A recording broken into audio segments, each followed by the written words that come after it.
This is the Orion crew station, where the crew will be when they fly the vehicle. As you can see, the commander seat's on the left, the pilot seat is on the right. Compared to the space shuttle, which had over 1,200 switches, controls, and circuit breakers, Artemis astronauts will have much less, only about 63.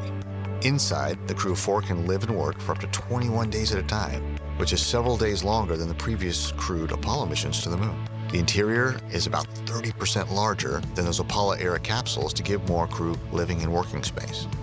Everything crew needs is packed right under the floor, thanks to the Orion stowage system. Under these panels is space for everything ranging from food, clothing, sleeping bags, to science and camera equipment, and even the tools necessary to perform repairs if required. On the upper part of the crew compartment, or what we call the overhead, is the docking compartment, a crucial component to future exploration. It allows crews to dock the Orion capsule to Gateway, NASA's next generation lunar outpost. Once they dock, crews will have the ability to board the lunar landers also attached to the Gateway and then head down to the surface of the moon. Through these windows, the 4 crew members will have amazing front row seats on their journey to and from the moon. Do you remember Apollo 8 and Bill Anders' famous photo of Earthrise as they came around the moon and saw it for the first time? Imagine being one of those first crew members on Orion, having their own modern-day Earthrise, and knowing they are traveling farther from Earth than humans have ever traveled before. Thanks to thousands of people from across the country and around the world who have helped with the research, design, construction, testing, and more testing. My fellow astronauts and I know that whoever gets selected for future Artemis missions, they're going to have the journey of a lifetime on board the spectacular vehicle we call Orion.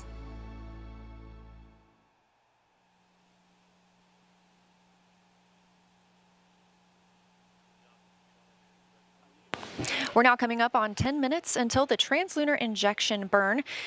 Again, Orion is still attached to the interim cryogenic propulsion stage. That RL-10 engine is what's going to perform the burn for us. But to hear more about Orion, I'm going to send it back to Dan at the moon board to tell us all about our spacecraft.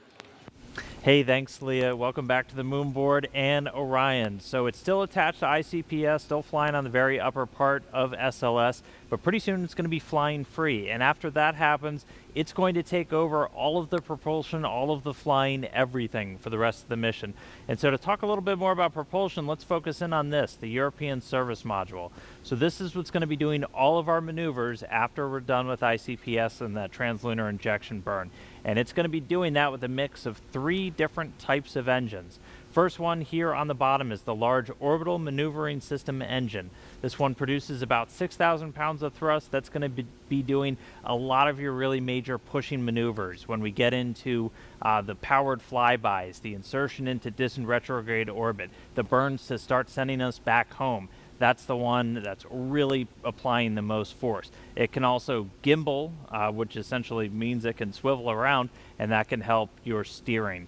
It's helped out by these 8 auxiliary thrusters. They're in pairs. Those are a little bit smaller. Each one of those produces about 105 pounds of thrust each, but they add some additional push to that orbital maneuvering system engine. And then we also have 24 reaction control system thrusters, these smaller ones that you can see all around Orion.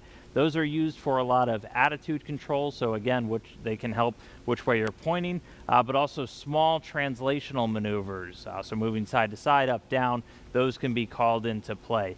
Now, all of those engines share a common fuel source. They're using what are called hypergolic fuels, a mix of a fuel and an oxidizer, in this case monomethylhydrazine and nitrogen tetroxide. Now those are long names and they're hypergolic fuels. What does that mean? A hypergolic fuel essentially means you take your fuel and your oxidizer, you put them together, you get a reaction. You get an exothermic reaction which creates that thrust which comes out. You don't need an ignition source like we have on SLS, which is using oxygen and hydrogen. They're extremely reliable. They're very stable. You don't have to store them at cryogenic temperatures, which is really necessary for smaller spacecraft in orbit because it takes a tremendous amount of electrical energy just to keep fuels that cold. And so we can store them at a much closer to room temperature, essentially, when they're on board this spacecraft. So that's all of the primary propulsion that's going to take over. And again, that's going to be after we get through translunar injection. We're going to be doing correction burns on the way out, a number around the moon as we hang out in distant retrograde orbit for about a week, and then eventually sending us on the way back home. But Still attached to ICPS right now, going to detach shortly after that burn is complete. And then Orion will be flying free, the service module pushing it for the rest of the way. So with that, I'll send it back over to Leah as we get closer to that TLI burn.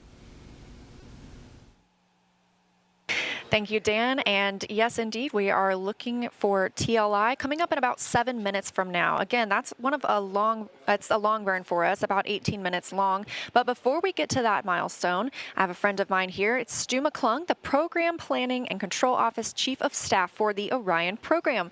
Stu, I am so glad that you could join us today. Thank you. Good morning. Good to be here. So how is the spacecraft performing so far, and what's next? So far so well. Good.